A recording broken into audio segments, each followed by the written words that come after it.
Hey everybody, welcome to the QB show. It is June 30th, 2015, and I am solo tonight. My co-hosts are out, as you can see, because that means I'm solo. The first time I've ever done the show by myself.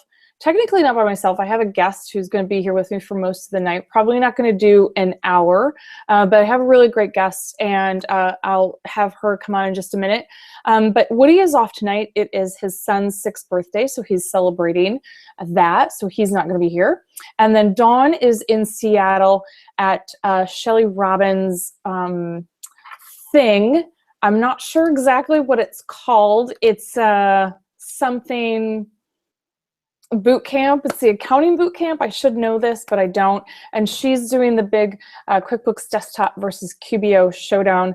And I bet you guys are going to be surprised when you find out she's actually doing the QBO part. I think she's defending QuickBooks Online, which is probably a little bit weird for everybody who knows Dawn. So pretty interesting. She's with our friend Seth David. So she is not here tonight. She'll be back. Last week we were off because we were at Scaling New Heights. I'm just going to say that was a life-changing experience. And I know it sounds like bullshit, and I know it sounds really cheesy, but it absolutely positively was. I did QBO certification. I did the first module for that on Monday morning, and that was great, and I loved doing that. But Dawn and Katie Peterson and John Redmond and George Williams and I all did a 2-part session called WorkLife Harmony, and it was absolutely positively just so wonderful. I got to lead the session, and each one of them were facilitators at a table, and they had about 8 to 10 people at the table. We had people who were just so awesome and amazing, and it was absolutely positively life-changing. I had one woman come up to me and say that she had the most hellacious tax season. She had spent the last 2 months planning on selling her practice, and the only reason that she was at Scaling New Heights was because it was already paid for. And she had decided after doing the Work-Life Harmony sessions that she was actually going to go back and retool and redesign her practice rather than selling them. So what it was just kind of sitting down and talking about some of the challenges that we all face, sort of trying to make it all work together, just trying to juggle our families and our friends and work and just ourselves and just taking care of ourselves. And it was really sort of awesome. And I had to tell her to stop talking because I was starting to cry, and I didn't want to have to go redo my mascara. So I'm really excited, and I'm trying to get those sessions. I'm hoping that we get to do those at QuickBooks Connect. So for those of you who weren't at Scaling New Heights and who are planning to go to QuickBooks Connect, I'm hoping that we get to do those there. So nothing definite yet, but I'm working on it. I want to take just a couple minutes and talk and thank our sponsors as usual. Avalara.com, sales tax. They do sales tax management, and they do just an absolutely kick-ass job of doing that. Tsheets.com, just phenomenal time tracking. If you have any reason to track time, that hands down, not only is it an amazing product, but they have an amazing support team to take care of you to do it. We have Fundera.com. If you are a small business or you are an accounting professional and you have clients who need funding, it's a painless process. Both Dawn and I have actually gone through and done that to get funding for our companies, and it is hands down one of the easiest things that you could possibly go through. I have gone through the loan process with clients in the past, and it hurts a little bit. It kind of just chips away at your soul bit by bit every step of the way, and Fundera makes it ridiculously easy. Also, one of our newest sponsors is QVinci. They do consolidated reporting. You can take hundreds, probably thousands of different QuickBooks files, desktop and QBO. Doesn't matter if it's Pro, Premier, Enterprise, Simple Start, Essentials, and you can put them all together and you can get consolidated reporting online. Super, super easy, QVinci.com. And then last, our very first sponsor, which is UnidataIT.com or Skyline Cloud Services. They do hosting. And funny story, I went out on site to a client today. I know, absolutely crazy. I never do that. So I went out on site to do an upgrade. to 2015 today, and I got there and the client has XP. And so obviously I could not do the upgrade because QuickBooks 2015 does not work on XP. So I said, Mark, what we're going to do is we're going to let you keep your XP so you don't have to go buy a new computer. You can stay with what you have and you don't have to upgrade all of your software. And so we're going to set you up with Skyline.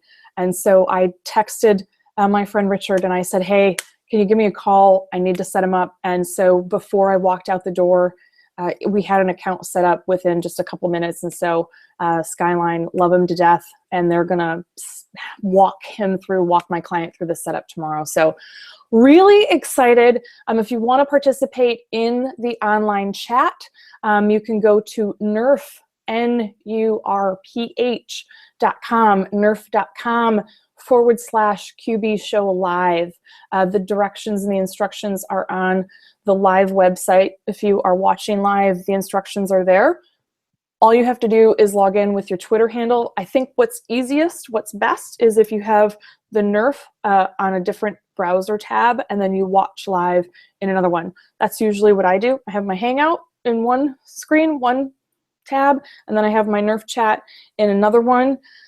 That's just what I do. I think it's a best practice. Pro tip, #pro tip. So just do that. We would love for you to participate. And I am going to let my guest introduce herself. I'm going to, she has to unmute herself. And we're talking Intuit Field Service Management today. So I think she's ready to go. So go ahead. Tell us who you are. Introduce yourself. Stacy, it is so awesome to meet you. I have heard about you forever. I was really happy to meet you today and get to know you a little bit. I'd heard about the pink hair. I'd heard about that. Okay. Well, if that's all heard, then we're good. Yeah, I actually spotted you at Scaling New Heights last week, so I knew exactly who you were. There were a couple people who said, hey, I saw you, but so I'm glad that's all you've heard. Yeah, exactly. So I knew who you were, but thank you so much for allowing me to come on the show today. And I work for the developer of the IFSM Intuit Field Service Management software application. So I work for Corrigo, and I manage all the partners and the pro advisor relationships with Intuit. So that's kind of what my role is. I'm very close to field service management, as that is the only product that I support for Intuit. So it works really, really well. And I just enjoy meeting all the pro advisors. Last week at Scaling New Heights, I think just like you, it was an awesome event for us. I probably got to meet some of the pro advisors who are going to be on the call today. The first time that we've had a booth at Scaling New Heights in many, many years. So I was really excited to be able to do that and to meet a lot of the pro advisors. And I know that there's a lot of interest out there for field service. So coming on your show, hopefully we'll get a little bit more of that knowledge out there, and they'll know who to contact and kind of what the programs look like and where the product fits. Yes, I think so. I hope so. So my first question, I know the answer to this because I have actually put I have put a few clients on the product before, but for our audience members who might not be familiar with it, I mean, basically it's kind of a basic question. What is Intuit Field Service Management? I'm so glad you asked that question. Well, I think it's a good starter to get everybody going. It is a great starter. And, it's pretty intuitive what it really is. It's a scheduling and a dispatching system for customers that are in the electrical industry, HVAC, plumbing, any kind of a company that's out there that take service requests from customers that I would call non-routine type service requests. Those are going to be great fits for field service management. So that's really what it is. There are a lot of things that it's not, and one thing that we definitely don't want to do is try to put a round peg in a square hole and try to make something fit that's just not going to work for our customers. Right. But for customers that do have that scheduling type system that they work with every single day, where they have customers calling in, they're placing service call requests, and they need to schedule their technicians to go out in the field and work, those are going to be great opportunities for all of us to try to talk to them about field service management. Excellent. So do you ever have, so I've put, the clients that I have put on it have, and I don't know if it's just coincidence or if it's maybe the ones that I gravitate towards or who've just come to me to ask about it. I have generally always put plumbing companies, plumbers who do a lot of repair work. What are some other industries that you would maybe recommend putting, using field service management? So really, our historical industries, I guess I'll put it that way, have been HVAC, plumbing, and electrical, with HVAC being the largest share of that. What's really, really interesting is that we're seeing a lot of customers come on now that are not anywhere close to that. I'll give you a good example of that. One of our largest customers right now actually is a cell tower service provider. So all the cell towers that are out there, they go out and work on all those towers. And that has led to that particular customer now has contracts with the GTEs, the AT&T, the Sprints, all these big cell tower owners. They now have contracts with them. So that's the reason that they have been able to grow their field service management business the way they have. And it's working extremely well for them. Another example that I have that's a little bit out of the norm is a large veterinarian clinic and a large animal veterinarian clinic. What they do is they actually send vets out to make house calls, basically, to work on cows and horses and all the larger animals that are out there. And they use field service management to schedule all of that work, and they use it to keep up with the inventory, which is all medicines that those veterinarians are taking out on those service calls. So a really unique way that field service management has met their need. But one of the other areas that we're really seeing come on very, very strong are in doors, garage doors, commercial doors. Anywhere that you see a door, that's probably going to be a fit for a field service management type opportunity.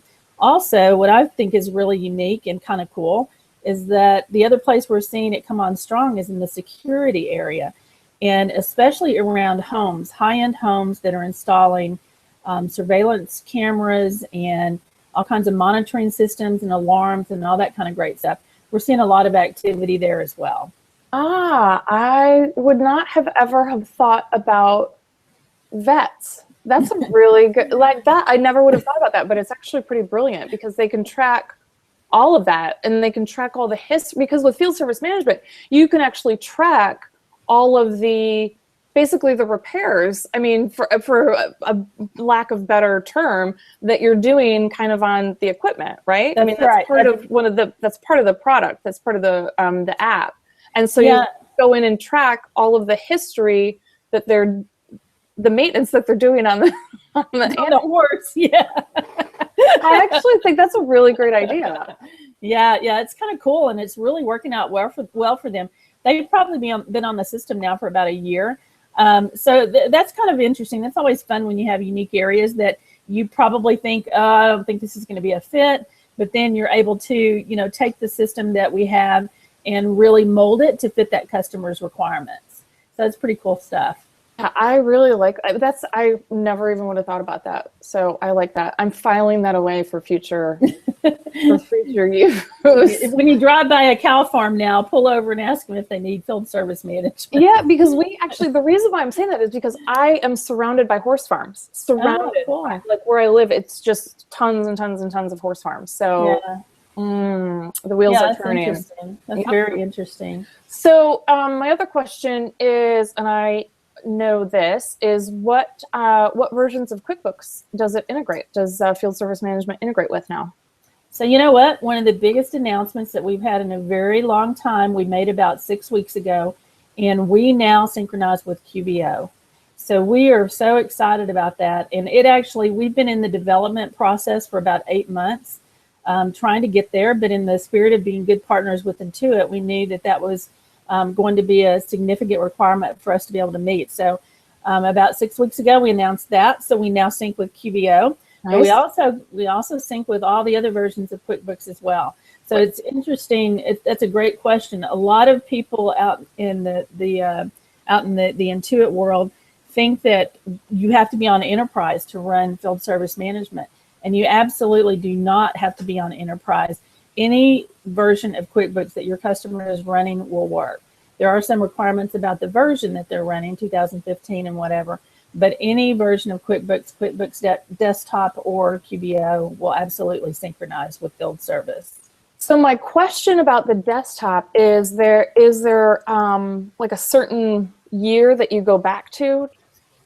It's really 2012 and Okay. forward. Yeah. Okay, so basically, if Intuit doesn't support it, you guys probably don't, right? That's right. Okay. Yeah, we pretty much stay in lockstep with what Intuit does. And, you know, that brings up another really good point, because I'm sure for all your viewers that were at Scaling New Heights last year, they saw some other product out there that we compete with. Jobbers is one that typically has a very big profile at all the events that Intuit puts on and Scaling New Heights puts on. And definitely they are a competitor for us out there, probably the largest. But, you know, one of the things that we really hold near and dear to our heart is that this is the only field service management product that Intuit brands as their own product. Right, right. Yeah, so what does that say to your customer? I mean, you're delivering not only the QuickBooks brand as an Intuit product, but you can also take the Intuit Field Service Management brand. And I typically position that to customers as a full solution. You're talking about what they're doing on the front end with field service management, and then what they're able to do on the back end with QuickBooks and how those two things work together. So it's a total solution for your customers, and it's one that is supported by Intuit and that they stand behind wholeheartedly. Yep.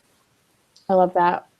Awesome. And we kind of so what I'm wondering is, so we kind of talked about the different industries, but is there like a specific, you know, like a, what am I trying to say? Like, we talked about different industries, but is there customer? Like like a size, or does it matter? Yeah, so typically where our sweet spot is really between 20 and 30 users. So, and let's back that up a little bit. We could even say between 10 and 30 users. And that's really our sweet spot. That's what we want, but that's not always what we capture.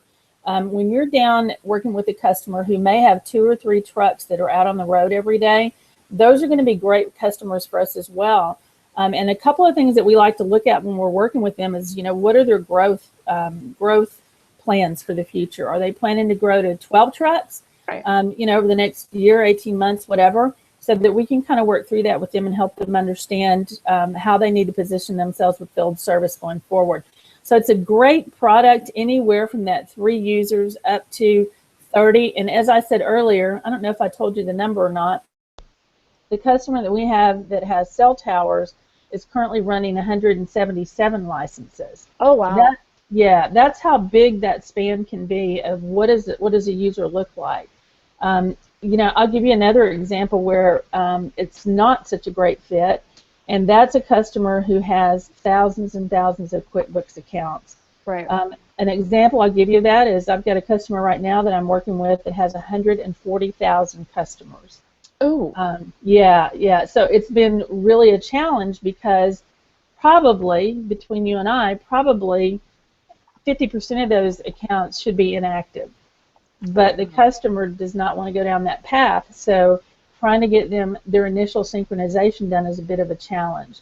But you know, anything that's, you know, 140,000 is exorbitant. That's a huge number that you usually don't run up against. Yeah. But typically, yeah, customers that are running, you know, anywhere from 3 and above trucks that are out on the street every day, those are going to be a great fit for field service.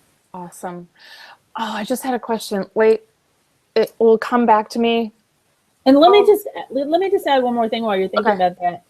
When we talk about the size of customer that's really good fit, anything below 3, and the reason I say typically is 3 and above, is because anything below that, it's really not economically a good solution for them financially. Okay? That was going to be one of my questions, was like the price point. So what would, oh, there's a cat. There's one cat. There you go. That's we need to take a drink. Oh, take a drink. Yep. So, and that's one of my questions is, what would what is the price point? Like, is it a tiered pricing? Because people are going to want to ask that. They're going to want to know. And then my other question there is like,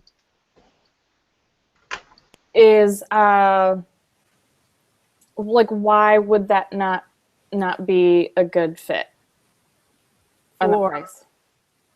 For enterprise? Yeah, like, why would any less than 3 not be a good fit? Like, first of all, what is the pricing, and why would that not be a good fit, especially if they were planning on growing? Yeah. So that's exactly why, I made the comment that we like to understand what their growth is going to look like. If they're a stagnant organization, they've got their 2 or 3 guys out on the road and they're completely happy with that, then great. And the reason that typically is not a good solution for them is because usually they're going to be one of the guys that's out on the road, the owner of the company. They may have another technician that's out there with them. Okay. But when you throw out the pricing, those type companies just are not financially set up to be able to pay for additional users. They're already paying for QuickBooks in a lot of situations. Okay. Right. And they just don't have the financial means to be able to support other products like that. So we typically find it's just not a good solution for them. What happens is they typically buy it and they fall back into whatever their old ways are. Because remember, field service management is really going to take them from the paper world that they're in today to a non-paper environment. It's very difficult for some of those smaller companies to get their arms around that. I'll tell you, the biggest hiccup that we come up with is that there were actually technicians out in the field who are still using flip phones, if you can believe that. Oh, oh, I believe it. I believe it. Yeah. I don't know how to use smartphones. Oh, trust me, I believe it. I was the client that I was at today. He was just terrified about going and moving to a hosted environment. Like that was, and he even said, like, this is very scary for me. And I said, it's baby steps. I promise you, this won't hurt. There's a cat. There's so I promise it won't hurt. The other question that I had for you is, so if they're out in the field and let's say they're using, like they have QuickBooks payments and they have merchant services set up, and they're going out and they have a service technician and they're doing some repair work, are they able to like accept a credit? Can they like take payment right there? And does that integrate with their QuickBooks? And does that like sync back to whatever, if they're using QBO or QuickBooks Desktop? Yeah, so great question.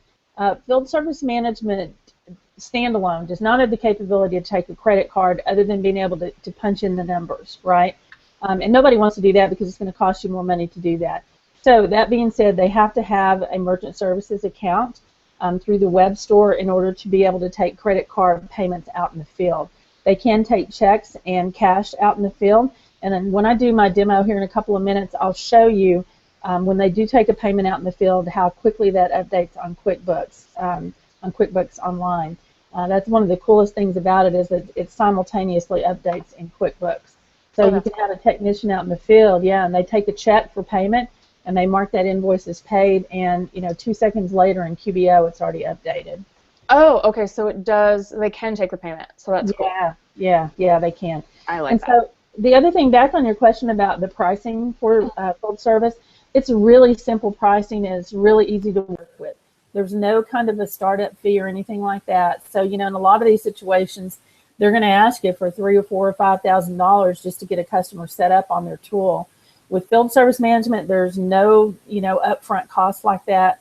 And the pricing is all published out on Intuit's website. So anybody can go out there and see what they're going to be charged every month. And it's $35 per user. Okay. Up to 10 users, and then when they hit 11, they get a little bit of a discount down to $31. Okay. So really simple, and if they want to cancel, there's no contract, and it's on a month-to-month subscription, so they can cancel anytime. Okay. So I can see where that might be. I can see where that could be. If there's only one or two, I can see where some smaller companies might sort of bulk at, like $35 per user. Right. I can see where they might say, is that really going to be worth it?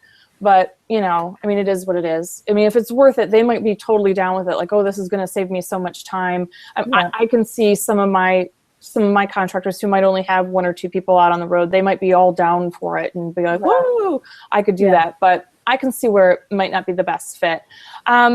So one of the other things, are just kind of a general question, or what are some of the other capabilities? Like, does it have scheduling? What are some of the other product capabilities that Intuit, the field service management, has? Yeah, so it definitely has scheduling, and it's a really easy to use scheduling system. It's basically a drag and drop. So if you've got folks in the office, they may have the dispatch board, and typically I will advise customers, you're probably going to want a separate monitor, either on your desk in your office, or even some customers want to put it on the wall. where everybody walking through the office throughout the day can see where all their technicians are and how many calls are on the board and all that kind of great stuff. So it's really easy. If a call comes in and they need to schedule that call, they can do it almost within probably about a minute and a half, have that call scheduled, or they can look at the dispatch board as well and they can see where there are problems. Maybe they've got a technician, he's on a call that he's running late. He's not going to be able to complete his call in time to get to his next call. So real quickly, they can just drag and drop and reschedule that call and give it to another technician. So that's another really cool attribute. One other thing I wanted to mention too is there are a couple of add-on modules. One's called the time card module.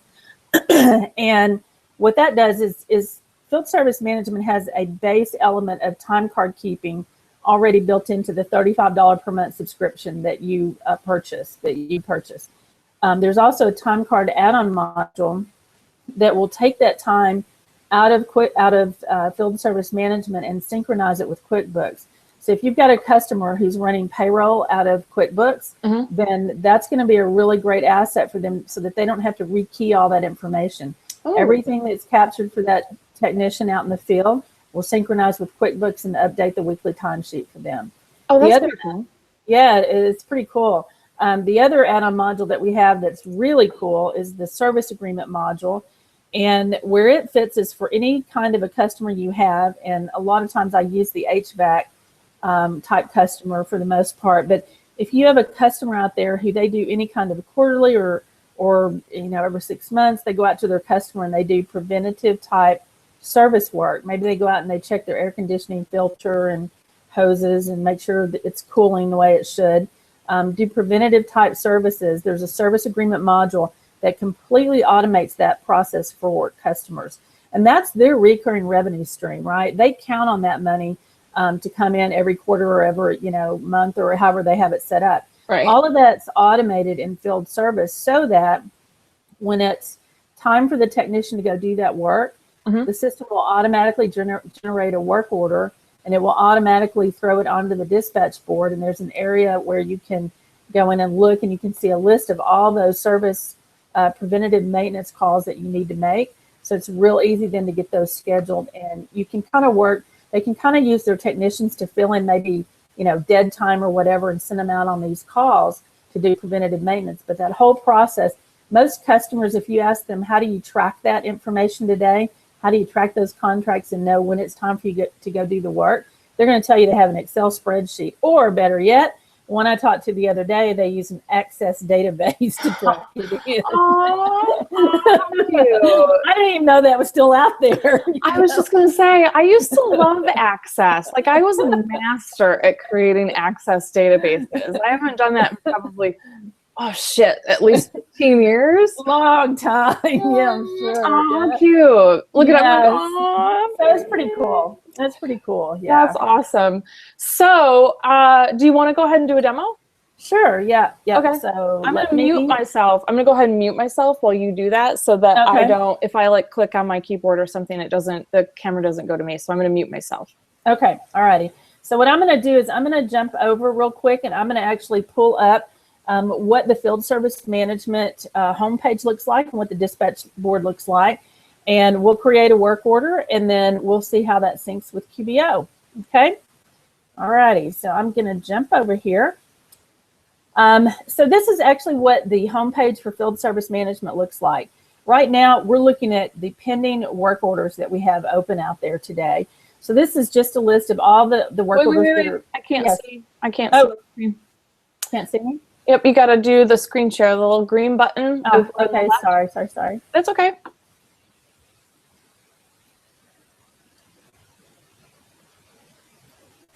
Okay. There you go. Got it? Yep, so then you want to get my screen up. There you go. Perfect. Okay, great. All right, well, let me back up a couple of seconds here.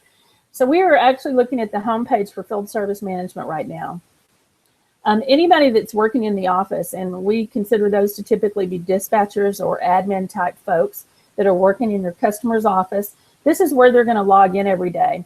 And let me just mention that there are two different types of access available for field service management.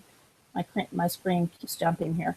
There's two types of connection options. One is that you can connect via the Wi-Fi on an internet browser. So they can come in every day to Internet Explorer. They're going to have a link. They're going to click on that link, and they'll have a user ID and password to log in. That's what they're going to do in the office. Out in the field, what they're going to do is they're going to have a mobile device, typically either an Android phone or a iPhone. They can use tablets as well.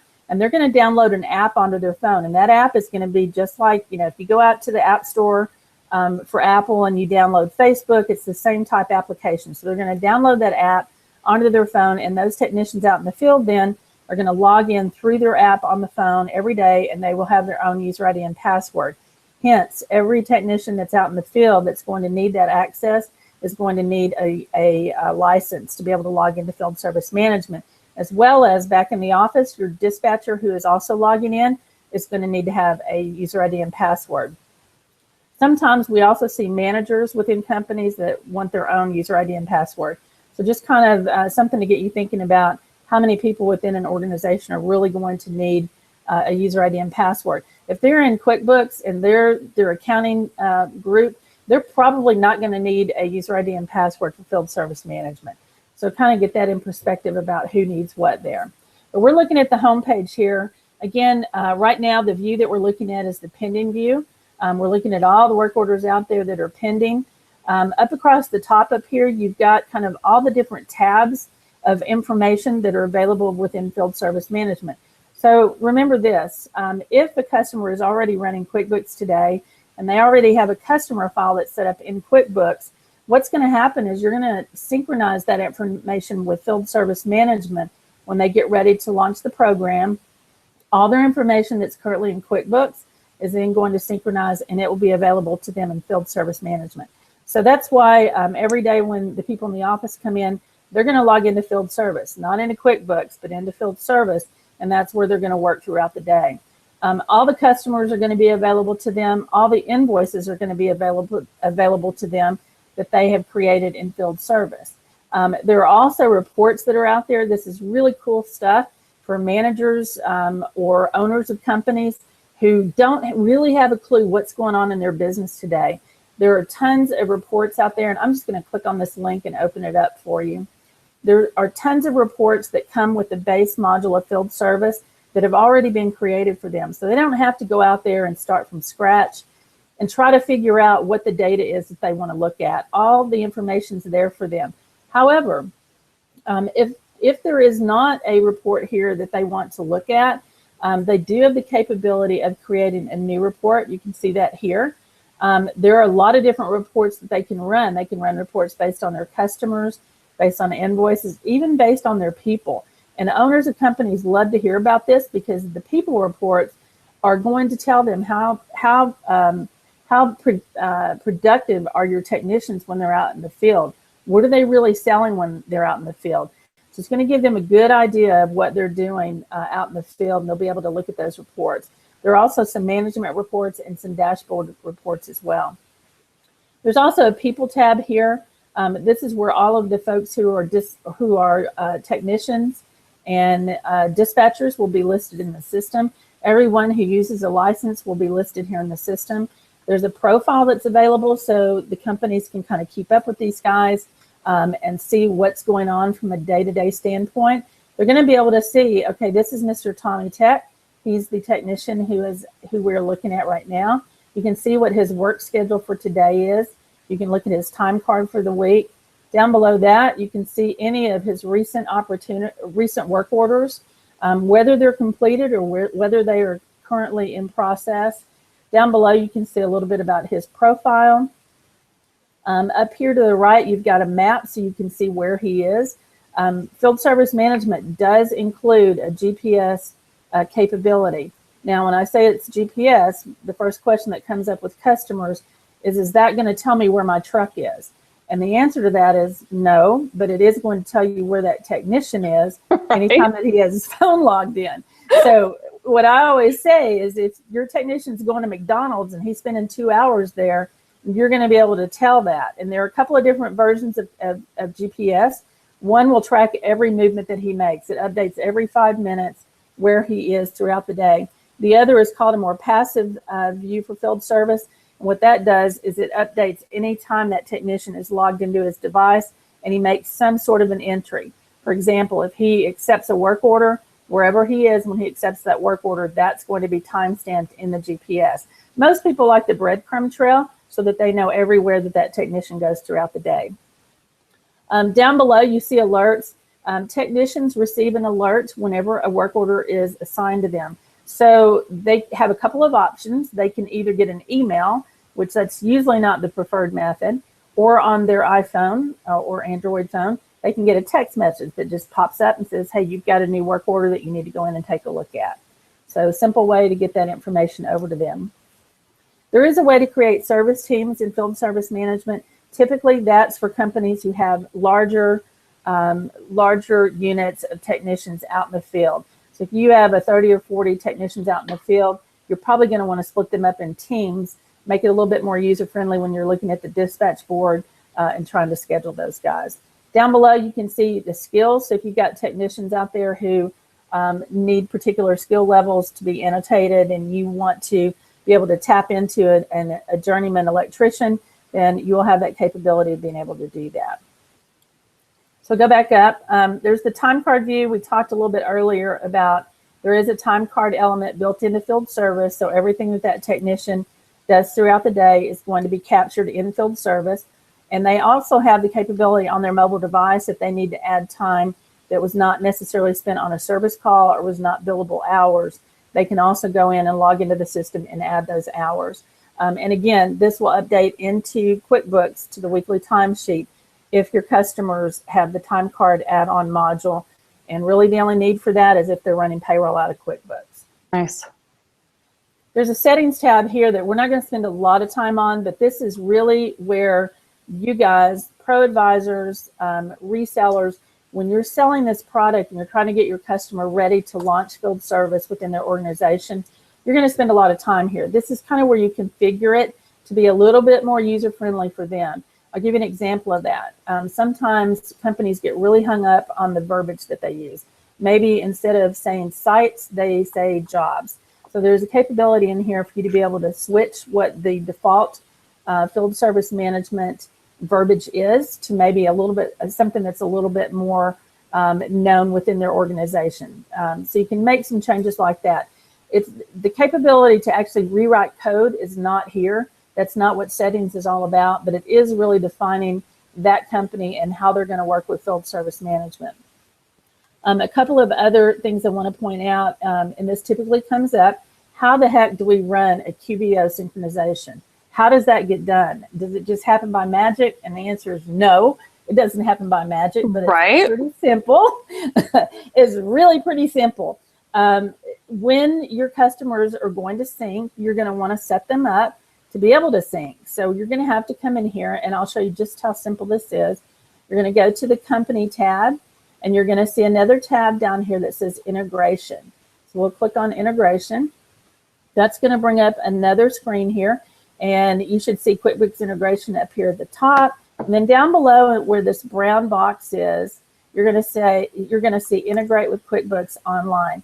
So here's the thing. If your customer wants to use online or desktop, we don't care. We don't care what he wants to use.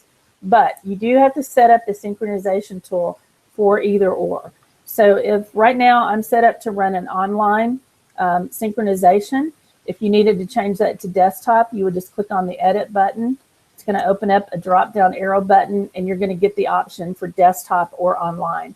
Once you select the version that they're going to run, you're going to have to create an authentication code for your customer. It's real simple. You know what 4 or 5 numbers you want to use. Yes, you need to remember those. However, as you can see, it's also hard coded into the system. So every time they're not going to have to enter that information. They're going to have to know their company name, and then they're going to click on configure the QuickBooks integration. If you're doing desktop, it's going to say configure QuickBooks desktop integration. And you're going to run that tool and step through all the processes to get them set up. There is an online user guide that I will let you know about. And when you're logged into Field Service Management, or you're out on our website, which by the way is QuickBooks.corrigo.com. When you're out on that website, which is also a blog, for us. You're going to be able to find the integration guide for QuickBooks. There's a desktop version and an online version. So whichever version that you need. Hey, I'm not technical, and even I can follow this guide. So don't let it scare you, but go out and take a look at it and just kind of read through it, and I'll give you a feel for what it looks like when you set up a customer. So just a little bit about that. So I'm going to jump over now. I'm going to go back to the home page. Let's go back to work orders. What I want to show you now is the dispatch board. Tell me how I'm doing on time, Stacy. You're doing great. You're doing great. Yep. Great. Great. All right. So Stacy asked a question about what does it look like to do scheduling? And this is really important to customers in the industries that we're looking at. They want to know every day I have, 15 or 20 calls coming in. I may have people on hold. I'm trying to figure out my schedule for the day and get my technicians routed where they need to go. This is the schedule that they're going to look at. I've really, in most cases, started doing demonstrations to customers using the using the dispatch board first. They kind of get their head wrapped around, I need to see that. So it's just better to get to that point quicker and let them take a look at what their dispatchers are going to look at every day. Nice.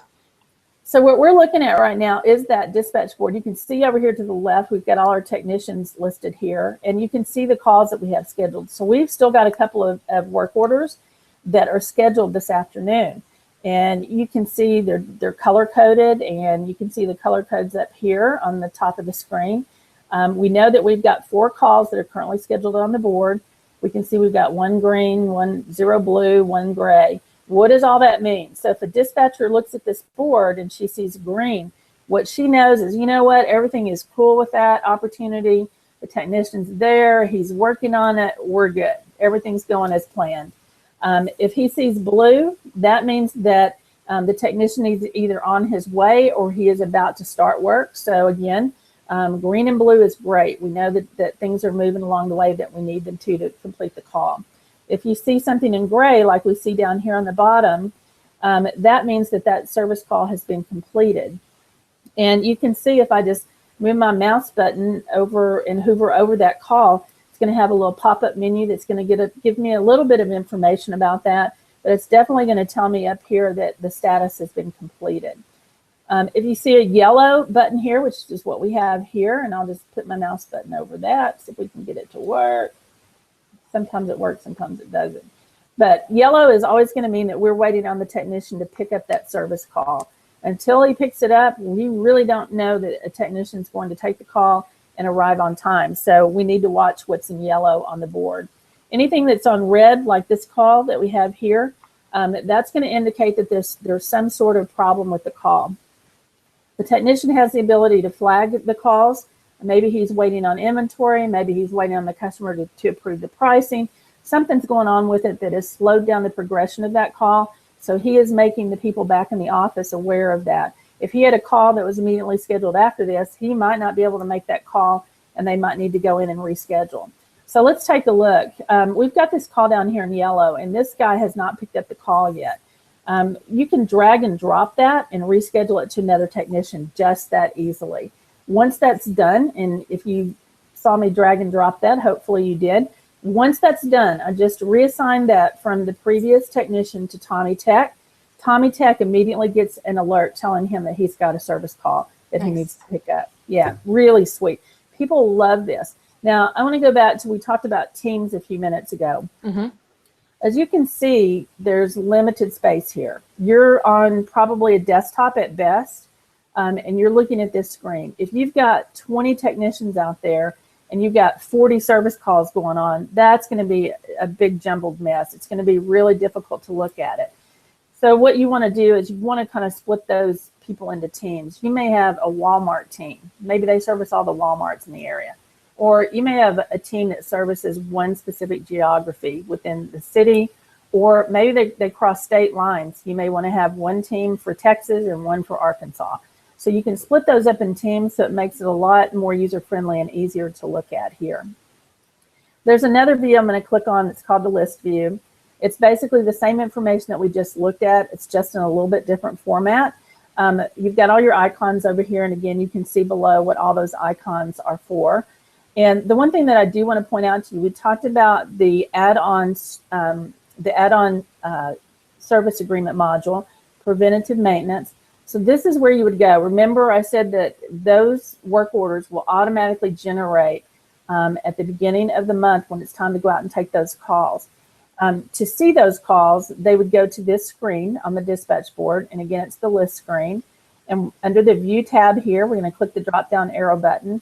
And here you have a couple of options: all work orders, schedule PMs, or dispatch work orders. So what we want to look at are the schedule PM calls. We're going to click on that, and it's going to update eventually. Maybe. Maybe I don't have any. It never fails, right? Right. It always, you know, it always works except when you want to do a demo. Let me have a sip of wine. I think that'll help. Right? I swear I can get something to work every single time except when I'm doing a live demo. It never fails. That's crazy. Anyway, you guys just have to imagine with me tonight. Just right? Go with me on this. We get it. We know. Yeah, you would have a list of all those scheduled PMs that you would need to schedule. So pretty cool stuff and really user-friendly. So what I'm going to do, oh, actually, I want to show you the map here. I'm going to pull up the map. And this is not a great example, but it'll do. Over here to the left, you can see all the work orders that I currently have created out there. And you can see where all those work orders are throughout the city. Okay? Nice. Yeah, you can see the work order number here. You can see what it is. So great information. So where does this come in handy? One of the things that always comes up is, does your system do route optimization? And my answer to that question is, well, what do you want it to do? Right. Because it's a little tricky, but so some people are looking for, if they have 10 calls that came in at 8 o'clock this morning, and they want to know what is the best physical route for their technician to take to go service all of those calls. Will the system do that for me? The answer to that is no, it won't. Okay. What it will do for you is allow you to go in and look at this view. If you have a call that comes in, and we've got this service call down here in Forney, okay? Mm-hmm. I know I've also got a technician here. This is actually me logged in as a technician under the A tab. Well, if I have another call that comes in, and I've already got this guy here at A, I've got another call already here in Forney, I'm going to schedule that call with that technician. Right. So it makes it a little bit more simple for them to look at it geographically and assign those service calls as they come in. So I have a question about the mapping. Does it do any kind of geofencing? So if somebody goes outside of a certain area, do you get any kind of alerts? No, you don't. Okay. All right. No, and the territory, there really are not any territories that are boundaries driven. Okay. Right? Cool. Okay. Yeah. All right. So we're going to go back to list view. And what I'm going to do is I'm going to create a work order real quick. So let me get back over here to create a new work order. Come on. Let me get it back over here. All righty. All right. So we are back on the home page again. And I actually just clicked on create a new work order. Mm-hmm. I'm going to enter a customer name here. You can tell I live in Forney. That's why I use Forney for everything. Right. All right, I'm going to click search. It's going to bring up all the customers I have out there with Forney as a customer name. We're going to click on this newspaper guy here. That's going to populate all the details here. We can select different locations if we need to, different contacts if we need to change any of that. We can also add a PO number here if we need to do that. I'm going to tell it next. Now it's going to ask us to define what the problem is. One of the values of field service management, though, is right here. You see this exclamation mark highlighted in yellow, and you see a list of work orders. What that's telling me is that this particular customer currently has 4 other work orders that are open, that have been placed for us to send out somebody to work at their site. What does that tell me? Not a whole lot, just looking here.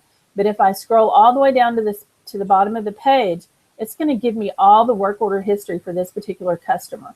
So real quick, the dispatcher is going to be able to look at this and tell if this is a duplicate call that's coming in, or it's a new call. Or maybe a customer's calling and saying, you know what, your technician was out here 2 weeks ago. My air conditioner wasn't working. And here we are 2 weeks later, my air conditioner's still not working.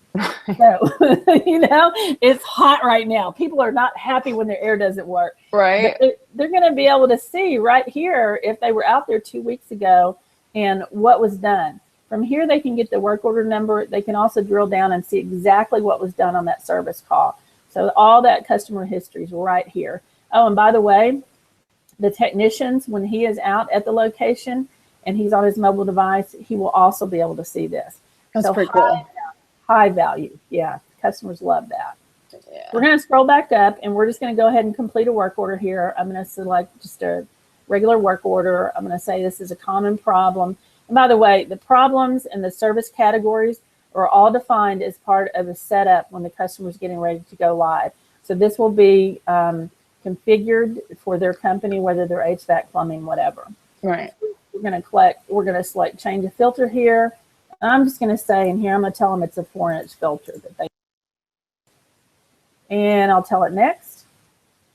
And this is going to bring us up to what we looked at before. Remember the dispatch board down here. Up at the top, we need to schedule this call. So we're going to go ahead and select scheduled. Again, the appointment type, priority, and estimated duration is all what you would do in the setup for field service as well. So we're going to select scheduled and we're going to give it a promised arrival time. Let's make it today. Let's just make it 8 o'clock to give us a couple minutes here. Get down if I can see 8 o'clock. 8 o'clock. You need to assign a priority, and you've got a couple of different options here. Again, 2-hour response might not mean anything to your company. You can change that to emergency under the settings tab. Right. But we're going to select non-urgent. The system's automatically going to calculate the duration time, and it's going to give you the time when that particular technician should be done with this opportunity. So what that's going to do is it's going to fill in the schedule down here on the dispatch board, so we now know how long he's going to be out on that particular call and we don't overlap calls with him. So right now we see that call here and you can see that it's unassigned. We want to give it to a technician, and you can assign a call to one primary and multiple secondary technicians if you would like. A couple of different ways you can do that. We did the drag and drop a few minutes ago, or you have radio dial buttons here that you can select. So I'm going to select Mr. Tommy Tech down here. And you see that that's moved that call to Tommy. We're going to click next. And this is the final step in completing the work order, and it's really just to review everything that we just did. We can add notes here if we need to. If we need to tell the technician there's a dog in the backyard, whatever we need to add there, we can do that. Have a glass of wine, the bottles in the refrigerator, we can put that here. And then we're going to click finish. So that work order has now been completed. And let me go back over here. That work order has now been completed, and you can see the work order here. Or actually, I'm sorry, that's not the work order. It is right here, 0172 for Forney newspaper. So you can see that work order is now pending. It's yellow. That means we're waiting on the technician to pick it up, but he has received an alert on his mobile device to pick that work order up. So what I'm going to do now, if you'll bear with me for 1 second, is I'm going to log into my mobile phone. Give me 1 second. I'm going to bring this up so you can see this.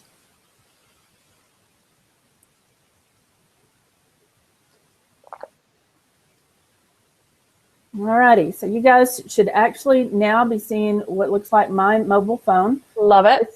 This is what's called the My Work screen, and this is what the technicians will see. They pull up their app every day on their phone. They have their own user ID and password, unique. They're going to log in, and this is what they're going to see. So quickly, you can run down. You can see everything that's there. We know that he has 4 calls that are waiting to be picked up. So what we're going to do is we're just going to click on that waiting for pickup. And we're going to go down here. This is the call that we just scheduled. Yeah, this is the call we just scheduled. So we're going to click on that call. It's going to open up another screen that's going to be basically everything that we just input into the work order. Now he's going to be able to see that on his mobile device. We can scroll down. You can see who the contact is, what the address is. Another really cool feature, and I'm not going to bring it up here, but under the service address, if he were to click on that, it's going to bring up a GPS map that's going to give him directions on how to get to that location from where he is. That's awesome. So pretty cool stuff. Yeah, it's really awesome. How fun is it? How can you be a technician out in the field and not have fun with this? I know, right? Also, I just want to point out, you just did our first mobile demo that we've had on the show.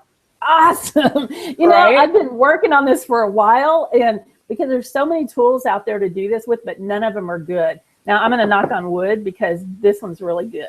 Yeah, it's called Air Server. Yep. So I just want to say that was badass. So thank you for doing that. So we just have a couple minutes, and I want to ask you.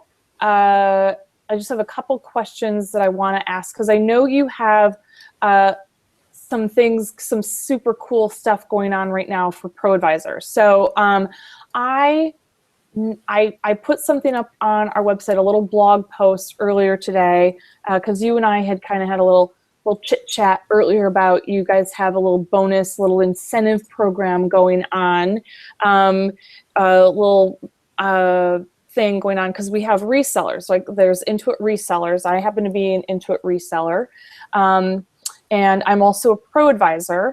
So I know that you have, hang on, I think you're still screen sharing. Yeah, let me stop, okay? That's okay. Okay, off. So I know you guys have, well, the first thing I want to ask is resources. I know that there are a few resources available for ProAdvisors. So what would some of the resources that are available for ProAdvisors who are interested in offering field service management to their customers? And I know one of them would be maybe partnering with an Intuit reseller, such as myself. I know that there are some of them out there. So what would you suggest to some of the ProAdvisors out there who are interested in offering field service management? So that's a great question. We are heavily concentrated on ProAdvisors, and let me just say this. You are exactly right. There are ProAdvisors, and there are ProAdvisors who are also resellers. What we are trying to do, what our goal is to work with those ProAdvisors who are not resellers, because they don't really make any money off selling field service management today. They can order field service management through their ProAdvisor website, and they get a 20% discount, I think, for 3 months that's really meant to be passed on to their customer. Mm-hmm. So what we've done is we put an offering together for ProAdvisors, and we understand that in a lot of cases, they are 1- and 2-man shops. They don't have a lot of bandwidth. Their wagon is already full, and they really can't spend the time that they need to get educated and whatever on field service. So in that particular situation, we have several partners, and we'd love for you to become one, Stacy. But we have several partners who are called our local expert partners for field service management, and they've built a business around field service. Some of those resellers are ProAdvisors as well, mm-hmm. But they have a huge piece of their business is focused on field service. Oh, yeah, I don't have time for that, so you send them their way. I don't have time to learn that. Exactly. I don't want that. Send them their way.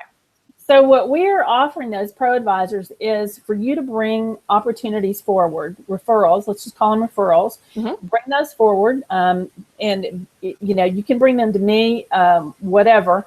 We'll work with you to. I already emailed you. We have somebody who was in the chat, and I sent you an email. He was far out. Yeah, so while you were doing the demo, I actually already emailed you. Somebody was asking and wanted more information, so I actually already sent you an email. Very cool. I'll be calling them tomorrow. Mm-hmm. But we try to match you up with the local experts, and they're across the U.S. And most of your ProAdvisors may even know one of them. They just don't know that they're local experts. So they can work with them. But the really great thing is we're offering you guys a bonus. So today, as we talked about, you don't make a lot of money off selling field service. So we want, there goes the cat. So we want to make it financially something that will help you. And what we're offering is to pay a one-time upfront bonus, and you get 1 times what's called the MRR, the monthly recurring revenue. You get 1 payment up after a 60-day install. We're going to pay you 1 month of MRR. So what does that mean? At $35 a license, if you sell 4 licenses, you're going to make $140. And that's for simply bringing the referral forward. The local expert will run with the opportunity. And here's the thing that I want to make sure that your pro advisors understand. I work very closely with those local advisors. They are not in business to take any of your business, any of your QuickBooks business. If that ever happens, they will no longer be on the local expert list. So I want you to rest assured that that's not going to happen. And if it does, it would be addressed. So, but yeah, that is out there for our pro advisors. We want you guys to talk to your customers about field service. We know that you have lots of customers that can probably use this tool in their business to make them a lot more productive and help you guys on the QuickBooks side, right? Yep. It'll all be automated, so it'll be a lot better. So, and then we did put, if you go to the Radio Free QB website, I just posted, it's right, if you just go to radiofreeqb.com or you go to the qbshow.com, there's a blog post. It's right there with a link to the bonus program, because it is kind of a really long URL. So I think the easiest, and I'm going to also post a link right now on Twitter, to the blog post. So if you just go to radiofreeqb.com or you go to the qbshow.com, there's a blog post, really easy. Here is a cat also right here in front of my face. This is our kitten. This is our stray.